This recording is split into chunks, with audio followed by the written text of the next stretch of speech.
Nobody wants to admit this, but bad things will keep on happening. Maybe that's because it's all a chain, and a long time ago someone did the first bad thing, and that led someone else to do another bad thing, and so on. You know, like that game where you whisper a sentence into someone's ear, and that person whispers it to someone else, and it all comes out wrong in the end. But then again, maybe bad things happen because it's the only way we can keep remembering what good is supposed to look like. Hours after. Once at a bar, Patrick's best friend Nina had asked what's the worst thing he'd ever seen was. He answered truthfully, back when he was in Maine and a guy had committed suicide by tying himself with wire to the train tracks. The train had literally cleaved him in two. There had been blood and body parts everywhere. Seasoned officers reached the crime scene and started throwing up in the scrub brush. Patrick had walked away to gain his composure and found himself staring down at the man's severed head, the mouth still round with a silent scream. That was no longer the worst thing Patrick had ever seen. There were still students streaming out of Sterling High as teams of EMTs began canvassing the building to take care of the wounded. Dozens of kids had minor cuts and bruises from the mass exodus. Scores were hyperventilating or hysterical, and even more were in shock. But Patrick's first priority was taking care of the shooting victims, who lay sprawled on the floor from the cafeteria to the gymnasium, a bloody trail that chronicled the shooter's movements. The fire alarms were still ringing, and the safety sprinklers had created a running river in the hallway. Beneath the spray, two EMTs bent over a girl who'd been shot in the right shoulder. "Let's get her on a sled," the medic said. Patrick knew her, he realized, and a shudder went through his body. She worked at the video store in town. Last weekend, when he'd rented Dirty Harry, she told him that he still had a late charge of $3.40. He saw her every Friday night when he rented a DVD, but he never asked her name. Why the hell hadn't he asked?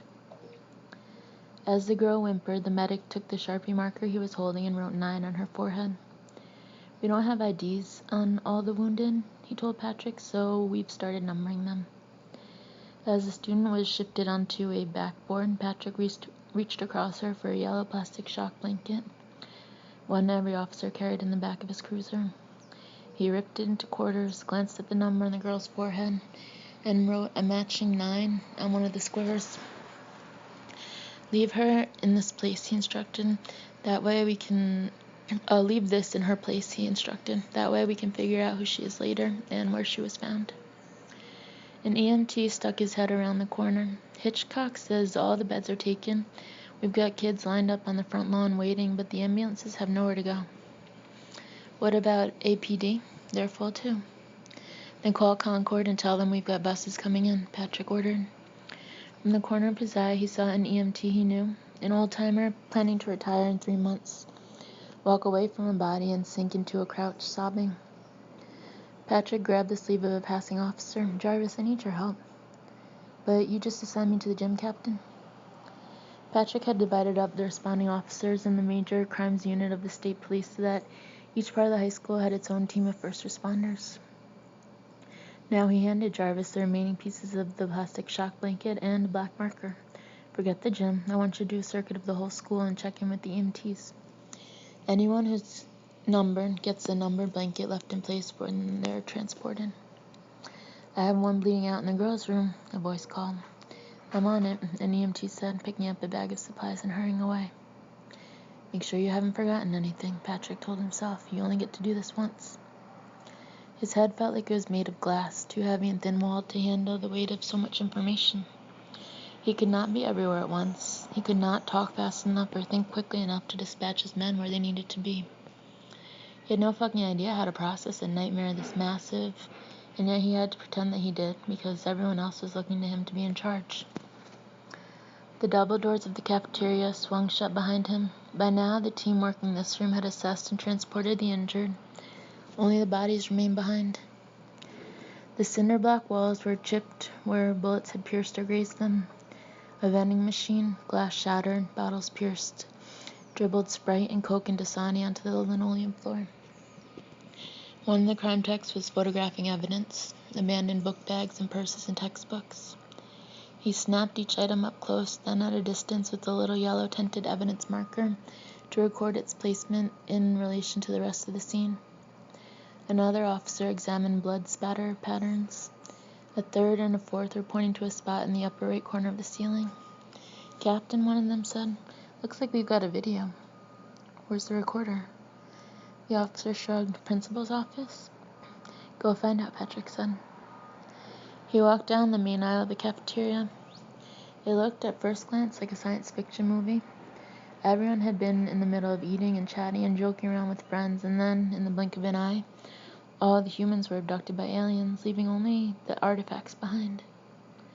What would an anthropologist say about the student body of Sterling High, based on the Wonder Bread sandwiches scarred by only one bite, the tub of cherry bomb lip gloss with a fingerprint still skimming the surface, the salt and pepper composition notebooks filled with study sheets on Aztec civilization and margin notes about the current one? "I love Zach S. Exclamation, exclamation, exclamation. Mr. Kiefer is a Nazi! Exclamation, exclamation, exclamation. Patrick's knee bumped one of the tables, and a loose handful of grapes scattered like gasps. One bounced against the shoulder of a boy slumped over his binder, his blood soaking into the college-ruled paper. The boy's hand still held tight to his eyeglasses. Had he been cleaning them when Peter Houghton arrived for his rampage? Had he taken them off because he didn't want to see?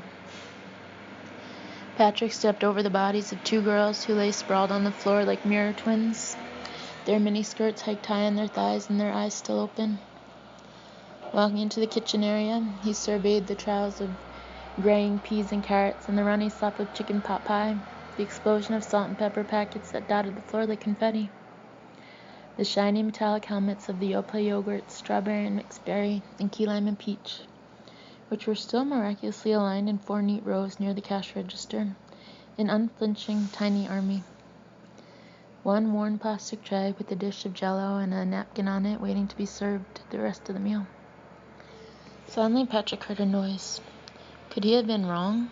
Could they all have missed a second shooter? Could his team be canvassing the school for survivors and still be at risk themselves?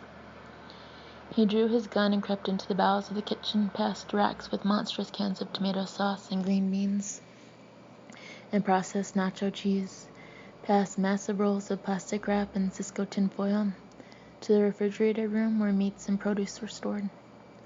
Patrick kicked open the door and cold air spilled over his legs. "Freeze," he yelled. And for the briefest moment before he remembered everything else, he nearly smiled. A middle-aged Latina lunch lady, wearing a hairnet that crawled over her forehead like a spiderweb, inched out from behind a rack of prepackaged bags of salad mix.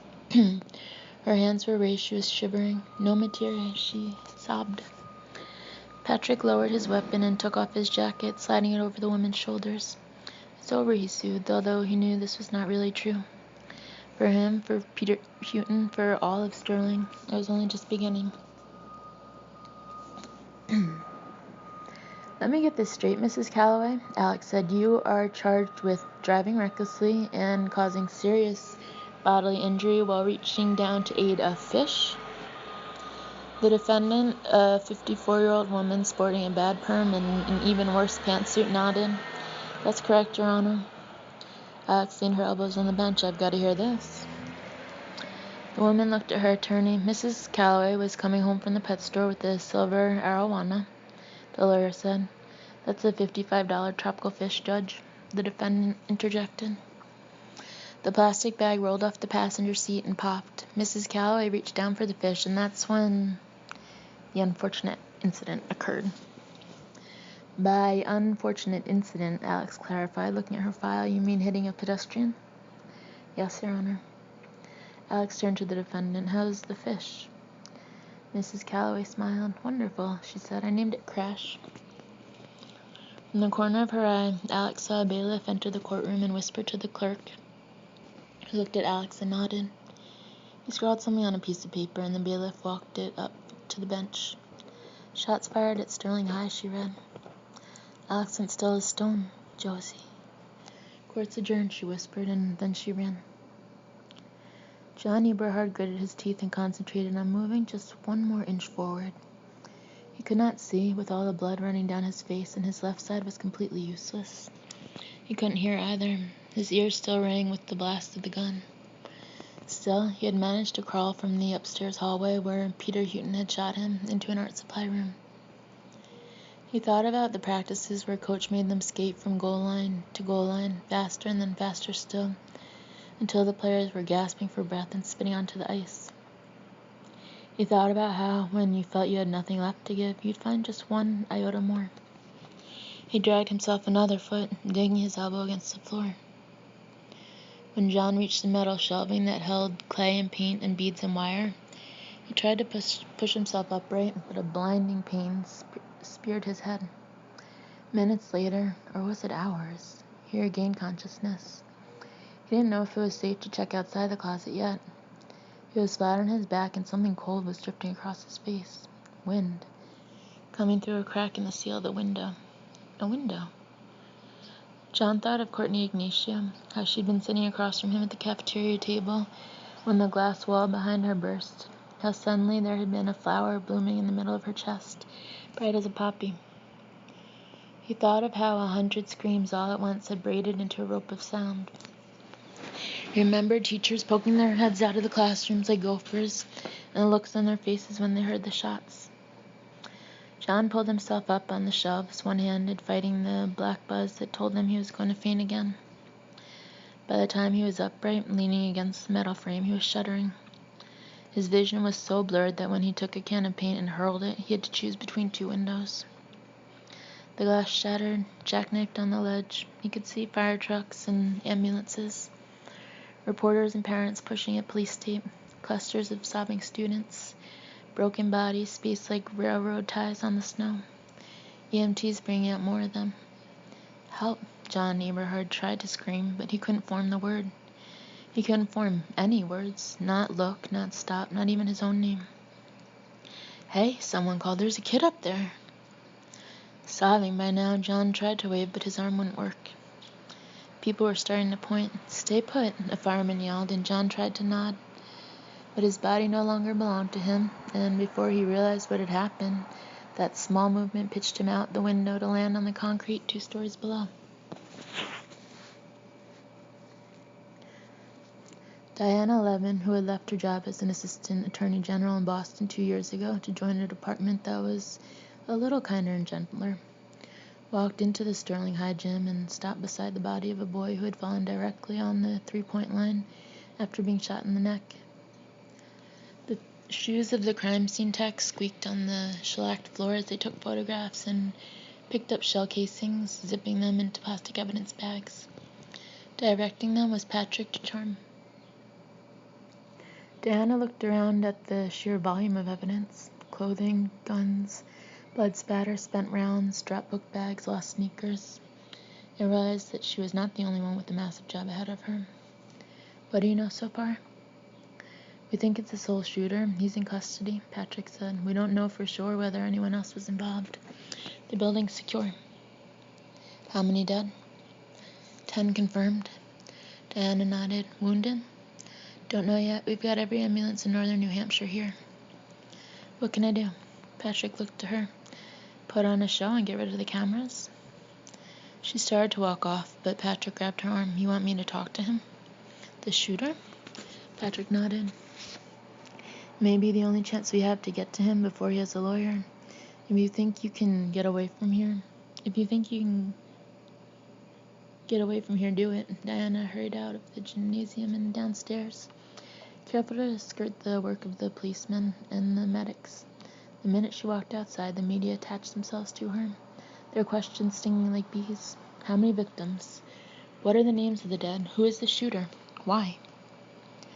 Diana took a deep breath and smoothed her dark hair back from her face. This is her least favorite part of the job, being the spokeswoman on camera. Although more vans would arrive as the day went on, right now it was only local New Hampshire media, affiliates for CBS and ABC and Fox. She might as well enjoy the hometown advantage while she could. My name is Diana Levin, and I'm with the Attorney General's office. We can't release any information now because there's an investigation still pending, but we promise to give you details as soon as we can. What I can tell you right now is that this morning there was a school shooting at Sterling High. It's unclear as to who the perpetrator or perpetrators were. One person has been remanded into custody. There are no formal charges yet. A reporter pushed her way to the front of the pack. How many kids are dead? We don't have that information yet. How many were hit? We don't have that information yet, Diana repeated. We'll keep you posted. When are charges going to be filed? Another journalist shouted. What can you tell the parents who want to know if their kids are okay? Diana pressed her mouth into a firm line and prepared to run the gauntlet. Thank you very much, she said, not an answer at all. Lacey had to park 6 blocks away from the school. That's how crowded it had become. She took off at a dead run, holding the blankets that the local radio announcers had urged people to bring for the shock victims. I've already lost one son, she thought. I can't lose another.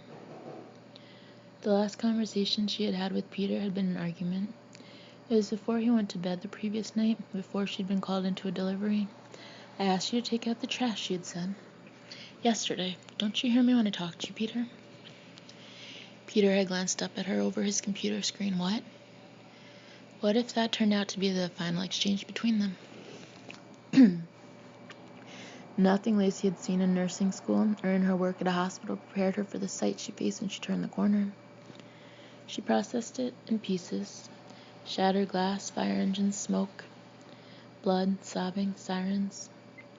She dropped the blankets near an ambulance and swam into a sea of confusion, bobbing along with the other parents in the hope that she might catch her lost child drifting before being overwhelmed by the tide. There were children running across the muddy courtyard. None of them had coats on.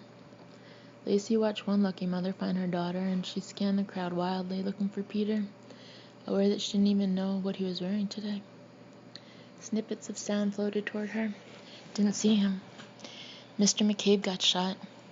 Haven't found her yet. I thought I'd never. Lost my cell phone when Peter Houghton was... Lacey spun around, her eyes focusing on the girl who was speaking. The one who'd been reunited with her mother. Excuse me, Lacey said. My son. I'm trying to find him. I heard you mention his name. Peter Houghton? The girl's eyes rounded and she sidled closer to her mother. He's the one who's shooting. Everything around Lacey slowed. The pulse of the ambulances, the pace of the running students, the round sounds that fell from the lips of this girl. Maybe she had misheard. She glanced up at the girl again and immediately wished she hadn't. The girl was sobbing. Over her shoulder, her mother stared at Lacey with horror and then carefully pivoted to shield her daughter from view, as if Lacey were a basilisk, as if her very stare could turn you to stone. There must be some mistake. Please let there be a mistake, she thought, even as she looked around at the carnage and felt Peter's name swell like a sob in her throat. Woodenly, she approached the closest policeman. I'm looking for my son, Lacey said. Lady, you're not the only one. We're doing our best to... Lacey took a deep breath, aware that from this moment on, everything would be different. His name, she said, is Peter Houghton. Alex's high heel twisted in a crack in the sidewalk, and she went down hard on one knee. Struggling upright again, she grabbed at the arm of a mother who was running past her. The names of the wounded, where are they? Posted at the hockey rink. Alex hurried across the street, which had been blocked off to cars and was now a triage area for the medical personnel, loading students into ambulances. When her shoes slowed her down, they were designed for an indoor courthouse, not running around outside. She reached down and stepped out of them, running in her stockings down the wet pavement. The hockey rink, which was shared by both the Sterling High School team and the college players, was a 5-minute walk from the school. Alex reached it in 2 minutes and found herself being pushed forward by a throng of parents all determined to see the handwritten lists that had been taped to the door panels, lists of the children who'd been taken to area hospitals. There was no indication of how badly they'd been hurt, or worse. Alex read the first 3 names: Whitaker Obermeyer, Caitlin Harvey, Matthew Royston. Matt? No, a woman beside her said. She was petite, with the dark, darting eyes of a bird and a froth of red hair. No, she repeated, but this time the tears had already begun. Alex stared at her, unable to offer comfort, out of fear that grief might be contagious. She was suddenly shoved hard from the left and found herself now standing in front of the list of wounded who had been taken to Dartmouth Hitchcock Medical Center. Alexis, Emma, Horuka, Min, Price, Brady, Cormier, Josephine. Alex would have fallen if not for the oppressive, anxious parents on either side of her. "Excuse me," she murmured, giving up her place to another frantic mother. She struggled through the growing crowd. "Excuse me," Alex said again, words that were no longer polite discourse, but a plea for absolution. "Captain," the desk sergeant said as Patrick walked into the station, and he slid his eyes toward the woman who was waiting across the room, coiled tight with purpose. "That's her." Patrick turned. Peter Houghton's mother was tiny and looked nothing like her son. She had a pile of dark curls twisted on top of her head and secured with a pin. She wore scrubs and a pair of Merrill clogs. He wondered briefly if she was a doctor. He thought about the irony of that. First, do no harm. She didn't look like a person who created a monster, although Patrick realized she might have been caught just as unaware by her son's actions as the rest of the community. "Mrs. Houghton, I want to see my son." "Unfortunately, you can't," Patrick replied. "He's being held in custody. He has a lawyer. Your son is 17, legally an adult. That means that Peter's going to have to invoke his right to an attorney himself." "But he might not know," she said, her voice breaking. "He might not know that's what he needs to do." Patrick knew that in a different way, this woman was a victim of her son's actions too. He had interrogated enough parents of minors to know that the last thing you ever wanted to do was burn a bridge. "Ma'am, we're doing our best to understand what happened today, and honestly, I hope you'll be willing to talk to me later to help me figure out what Peter was thinking." He hesitated and then added, "I'm very sorry." He let himself into the inner sanctum of the police station with his keys and jogged up the stairs to the booking room with its adjacent lockup. Peter Houghton sat on the floor with his back to the bars, rocking slowly. "Peter," Patrick said, "you all right?" Slowly, the boy turned his head. He stared at Patrick. "You remember me?" Peter nodded. "How'd you like a cup of coffee or something?" A hesitation, then Peter nodded again. Patrick summoned the sergeant to open Peter's cell and led him to the kitchen. He'd already arranged to have a camcorder running so that if it came down to it, he could get Peter's verbal consent to his rights on tape and then get him to talk. Inside, he invited Peter to take a seat at the scarred table, and he poured 2 cups of coffee. He didn't ask Peter how he liked it, just added sugar and milk and sat in front of the boy. Patrick sat down too. He hadn't gotten a good look at the boy before. Adrenaline will do that to your vision. But now he stared. Peter Houghton was slight, pale, with wire-rimmed glasses and freckles. One of his front teeth was crooked, and his Adam's apple looked fist-size. His knuckles were knotty and chapped. He was crying quietly, and it might have been enough to engender sympathy had he not been wearing a t-shirt splattered with the blood of other students. "You feel all right, Peter?" Patrick asked. "You hungry?" The boy shook his head. "Can I get you anything else?" Peter put his head down on the table. "I want my mom," he whispered. Patrick looked at the part in the boy's hair that he brushed it that morning, thinking, "Today's the day I'm going to kill 10 students." "I'd like to talk about what happened today. Would you be willing to do that?" Peter didn't answer. "If you explain it to me," Patrick urged, "maybe I can explain it to everyone else." Peter lifted his face, crying in earnest now. Patrick knew this wasn't going to go anywhere. He sighed, pushing away from the table. "All right," he said, "let's go." Patrick led Peter back to the holding cell and watched him curl up on the floor on his side, facing the cement wall. He knelt behind the boy, one last-ditch attempt.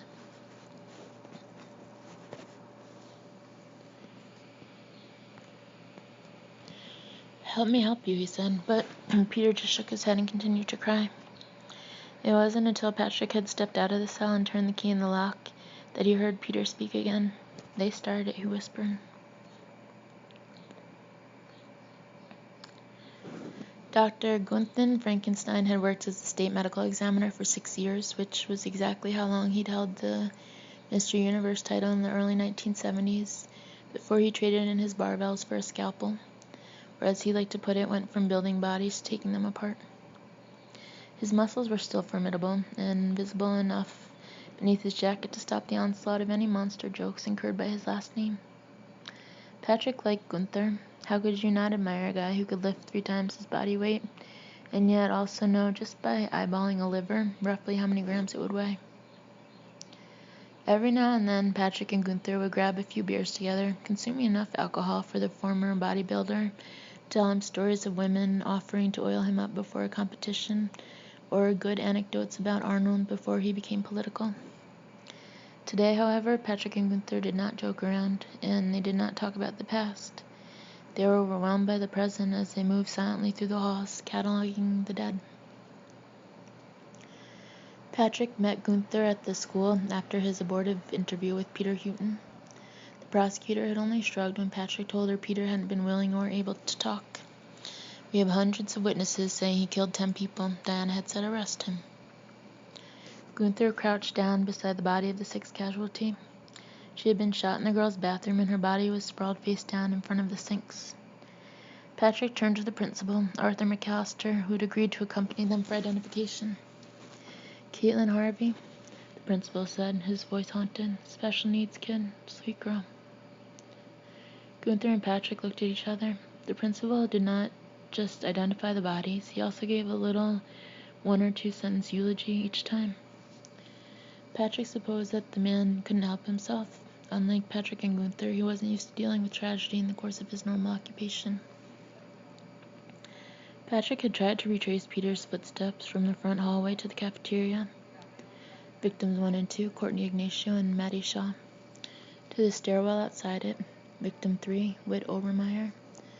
To the boys' bathroom, Victim 4, Topher McPhee. Through another hallway, Victim 5, Grace Murtaugh. Into the girls' bathroom, Victim 6, Caitlin Harvey. Now, as he led the team upstairs, he took a left into the first classroom, trailing a smeared line of blood to a spot near the chalkboard where the body of the only adult victim lay, and beside him a young man with his hand pressed tight over the bullet wound in the man's belly. "Ben," McAllister said, "what are you still doing here?" Patrick turned to the boy. "You're not an EMT?" No. You told me you were an EMT." "I said I'd had medical training." "Ben's an Eagle Scout," the principal said. "I couldn't leave Mr. McCabe. I applied pressure and it's working. See, the blood stopped." Gunther gently removed the boy's bloody hand from his teacher's stomach. "That's because he's gone, son." Ben's face crumpled. "But I... You did the best you could," Gunther assured him. Patrick turned to the principal. "Why don't you take Ben outside? Maybe let one of the doctors take a look at him?" "Shock," he mouthed over the boy's head.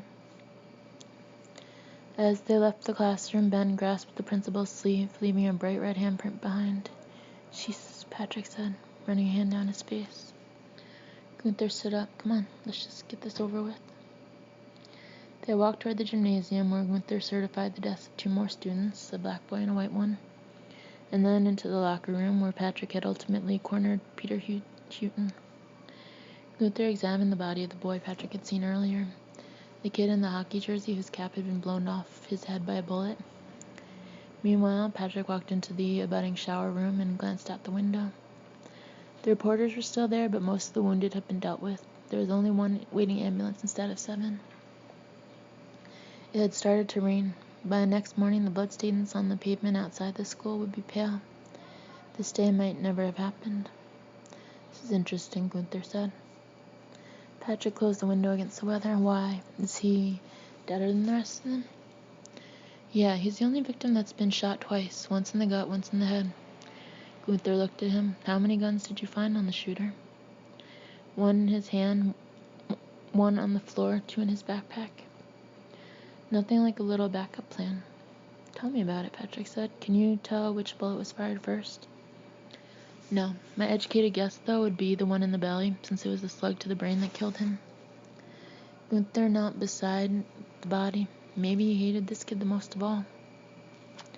The door of the locker room flew open, revealing a street cop soaked by the sudden downpour. "Captain," he said, "we just found the makings of another pipe bomb in Peter Houghton's car." When Josie was younger, Alex had a recurring nightmare about being on a plane when it went into a nosedive. She could feel the spin of gravity, the pressure that held her back in her chair. She saw purses and coats and carry-on luggage burst out of the overhead compartments to fall into the aisle. I have to get to my cell phone, Alex had thought, intent on leaving Josie a message on the answering machine that she could carry around forever. Digital proof that Alex loved her and was thinking of her at the end. But even after Alex had grabbed her phone from her purse and turned it on, it took too long. She'd hit the ground when the phone was still searching for a signal. She'd awakened, shaking and sweaty, even as she dismissed the dream.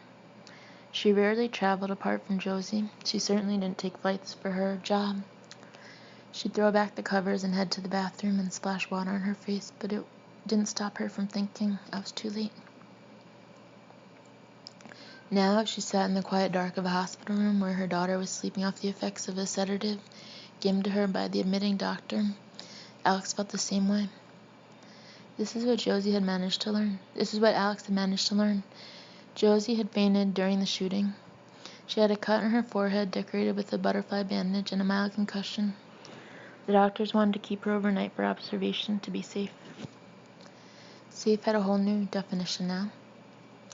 Alex had also learned from the unending news coverage the names of the dead, one of whom was Matthew Royston, Matt. What if Josie had been with her boyfriend when he was shot? Josie had been unconscious the whole time Alex had been here. She was small and still under the faded hospital sheets. The tie at the neck of her hospital johnny had come unraveled. From time to time, her right hand twitched. Alex reached out now and grasped it. Wake up, she thought. Prove to me you're okay.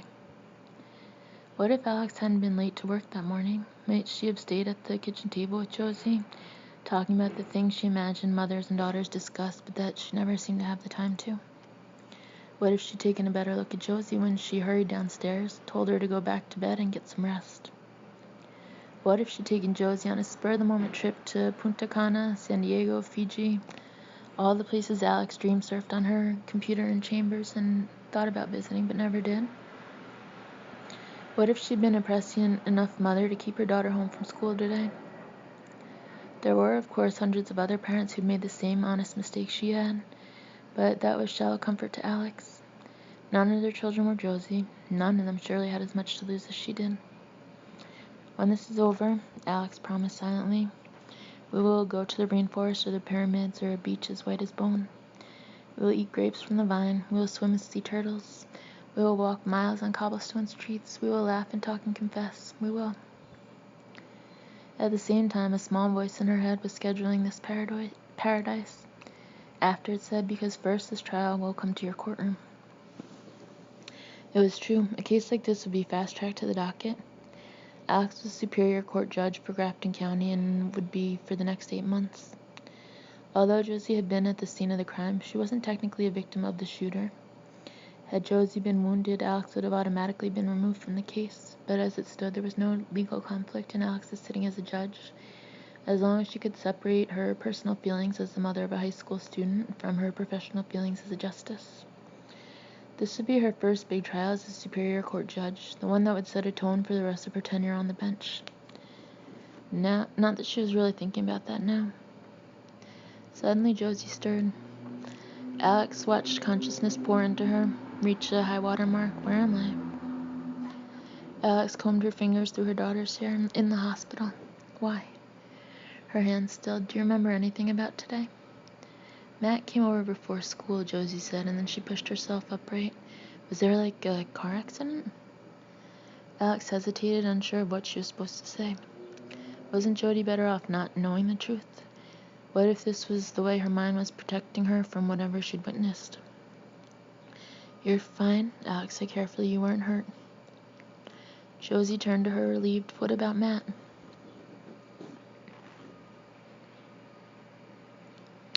Lewis was getting a lawyer. Lacey held that nugget of information to her chest like a hot stone as she rocked back and forth on Peter's bed and waited for him to come home. It's going to be all right, Lewis had promised, although she did not understand how he could make so specious a statement. Clearly this is a mistake, Lewis had said, but he hadn't been down at the high school. He hadn't seen the faces of the students, kids who would never really be kids again. There was a part of Lacey that wanted so badly to believe Louis, to think that somehow this broken thing might be fixed. But there was another part of her that remembered him waking Peter at 4 a.m. to go out and sit in the duck blind. Louis had taught his son how to hunt, never expecting that Peter might find a different kind of prey. Lacey understood hunting as both a sport and an evolutionary claim. She even knew how to make an excellent venison stew and teriyaki goose, and enjoyed whatever meal Louis's hobby put on the table. But right now, she thought it is his fault because then it couldn't be hers. How could you change a boy's bedding every week and feed him breakfast and drive him to the orthodontist and not know him at all? She'd assumed that if Peter's answers were monosyllabic, it was just because of his age, that any mother would have made the same assumption. Lacey combed through her memories for some red flag, some conversation she might have misread, something overlooked, but all she could recall were 1,000 ordinary moments. 1,000 ordinary moments that some mothers would never get to have again with their own children. Tears sprang to her eyes. She wiped them with the back of her hand. "Don't think about them," she silently scolded. "Right now you have to worry about yourself." Had Peter been thinking that too? Swallowing, Lacey walked into her son's room. It was dark, the bed neatly made just as Lacey had left it this morning. But now she saw the poster of a band called Death Wish on the wall and wondered why a boy might hang it up. She opened the closet and saw the empty bottles and electrical tape and torn rags and everything else she'd missed the first time around. Suddenly, Lacey stopped. She could fix this herself. She could fix this for both of them. She ran downstairs to the kitchen and ripped 3 large black 33-gallon trash bags free from their coil before hurrying back to Peter's room. She started in the closet, shoving packages of shoelaces, sugar, potassium nitrate fertilizer, and, my gosh, were those pipes? Into the first bag. She did not have a plan about what she would do with all these things, but she would get them out of her house.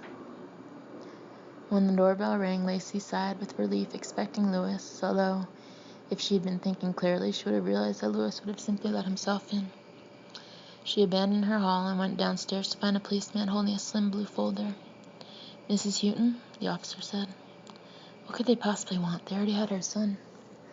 "We've got a search warrant." He handed her the paperwork and pushed past her, followed by 5 other policemen. "Jackson and Walhorn, you head up to the boys' room. Rodriguez, the basement. Chews and Gilchrist, start with the first floor, and everyone, let's make sure you cover the answering machines and all computer equipment." Then he noticed Lacey still standing there stricken. "Mrs. Houghton, you'll have to leave the premises." The policeman escorted her to her own front hallway. Numb, Lacey followed. What would they think when they reached Peter's room and found that trash bag? Would they blame Peter or Lacey for enabling him? Did they already? A rush of cold air hit Lacey in the face as the front door opened. "For how long?" The officer shrugged. "Till we're done," he said, and he left her out in the cold.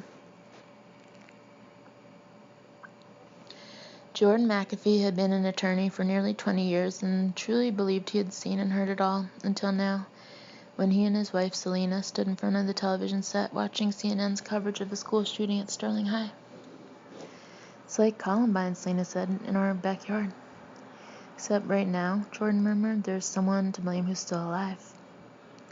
He glanced down at the baby in his wife's arms, a blue-eyed, coffee-colored mixture of his own wasp jeans and Selena's never-ending limbs and ebony skin, and he reached for the remote to turn down the volume, just in case his son was taking any of this in subconsciously. Jordan knew Sterling High. It was just down the street from his barber and 2 blocks away from the room over the bank he rented as his law office. It represented a few students who'd been busted with pot in their glove compartments or who'd got caught drinking underage at the college in town. Selena, who was not only his wife but also his investigator, had gone into the school to talk to kids from time to time about a case. They hadn't lived here very long. His son, Thomas, the only good thing to come out of his lousy first marriage, graduated from high school in Salem Falls and was now a sophomore at Yale, where Jordan spent $40,000 a year to hear that he had narrowed down his career plans to becoming either a performance artist, an art historian, or a professional clown.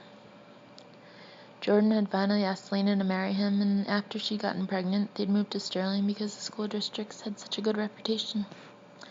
Go figure. When the telephone rang and Jordan, who didn't want to watch the coverage but couldn't tear his eyes away from it either, made no motion to answer it, Selena dumped the baby in his arms and reached for the receiver. Hey, she said, how's it going? Jordan glanced up and raised his brows. Thomas, Selena mouthed. Yeah, hang on, he's right here. He took the phone from Selena. What the hell's going on? Thomas asked. Sterling High's all over MSNBC.com. I don't know any more than you do, Jordan said. It's pandemonium. I know some kids there. We competed against them in track and field. It's not real. Jordan could still hear the ambulance sirens in the distance. It's real, he said. There was a click on the line. Call waiting. Hang on, I have to take this. Is this Mr. McAfee? Yes. I understand that you're an attorney. I got your name from Stuart McBride over at Sterling College. On the television, a list of the names of the known dead began to scroll with yearbook pictures. You know, I'm on the other line, Jordan said. Could I take down your name and number and get back to you? I was wondering if you'd represent my son, the caller said. He's the one from the high school who the voice stumbled and then broke. They say my son's the one who did it. Jordan thought of the last time he'd represented a teenage boy. Like this one, Chris Hart had been found holding a smoking gun. Will you take his case? Jordan forgot about Thomas waiting. He forgot about Chris Hart and how the case had nearly turned him inside out. Instead, he looked at Selena and the baby in her arms. Sam twisted, grabbing at her earring. This boy, the one who had walked into Sterling High this morning and committed a massacre, was someone's son. And in spite of a town that would be reeling for years and media coverage that had already reached the point of saturation, he deserved a fair trial. Yes, Jordan said, I will. Finally, after the bomb squad had dismantled the pipe bomb in Peter Houghton's car, after 116 shell casings had been found scattered in the school from fired bullets, after the accident recon guys had begun to measure the evidence and the location of the bodies so that they could produce a scale diagram of the scene, after the crime techs had taken the first of hundreds of snapshots that they could put into index photo books, Patrick called everyone together into the auditorium of the school and stood on the stage in the near darkness. What we have is a massive amount of information, he told the crowd assembled before him. That's going to be a lot of pressure on us to do this fast and to do this right. I want everyone back here in 24 hours so that we can see where we're at. People began to disperse. At the next meeting, Patrick would be given the completed photo books, all evidence not being sent to the lab, and all lab submissions. In 24 hours, he'd be buried so far underneath the avalanche he wouldn't know which way was up. While the others headed back to various parts of the building to complete the work that would take them all night and the next day, Patrick walked out to his car. It had stopped raining. Patrick planned to go back to the station to review the evidence that had been seized from the Houghtons' home, and he wanted to talk to the parents if they were still willing. But he found himself pointing his car instead toward the medical center, and he pulled into the parking lot. He walked into the emergency entrance and flashed his badge. Look, he said to the nurse, I know you had a lot of kids come through here today, but one of the first was a girl named Josie. I'm trying to find her. The nurse fluttered her hands over her computer keyboard. Josie who? That's the thing, Patrick admitted. I don't know. The screen swam with a flurry of information, and the nurse tapped her finger against the glass. Cormier. She's up on the 4th floor, room 422.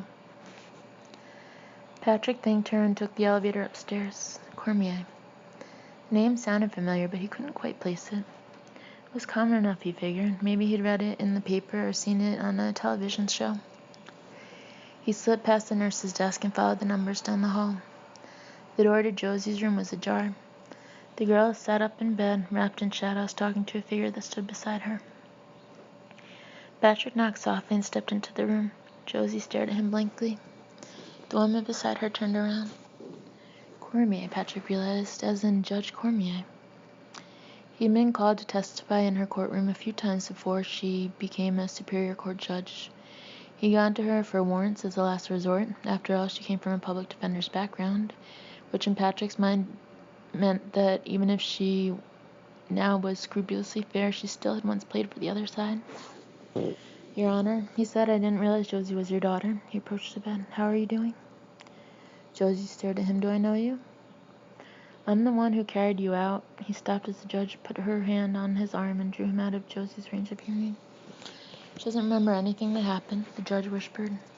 She thinks for some reason that she was in a car accident, and Her voice trailed off. I haven't been able to tell her the truth. Patrick understood. When you loved someone, you didn't want to be the one who brought their world crashing down. Would you like me to do it? The judge hesitated and then nodded gratefully. Patrick faced Josie again. You all right? My head hurts.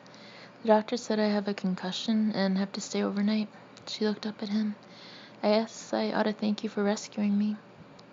Suddenly, a flicker of intention crossed her face. Do you know what happened to Matt, the guy who was in the car with me? Patrick sat down on the edge of the hospital bed. Josie, he said gently, you weren't in a car accident. There was an incident at your school. A student came in and started shooting people. Josie shook her head, trying to dislodge the words. Matt was one of the victims. Her eyes filled with tears. Is he okay? Patrick looked down at the soft waffle weave of the blanket between them. I'm sorry. No, Josie said. No, you're lying to me. She struck out at Patrick, clipping him across the face and chest. The judge rushed forward, trying to hold her daughter back, but Josie was wild, shrieking, crying, clawing, drawing the attention of the nursing staff down the hall. Two of them flew into the room on white wings, shooing out Patrick and Judge Cormier while they administered a sedative to Josie. In the hallway, Patrick leaned against the wall and closed his eyes. Jesus Christ. Was this what he'd have to put every one of his witnesses through? He was about to apologize to the judge for upsetting Josie when she turned on him, just like her daughter had. What the hell do you think you're doing telling her about Matt? You asked me to, Patrick bristled. To tell her about the school, the judge qualified, not to tell her her boyfriend's dead. You know damn well Josie would have found out sooner. Later, the judge interrupted, much later. The nurses appeared in the doorway. She's sleeping now, one of them whispered. We'll be back in to check on her.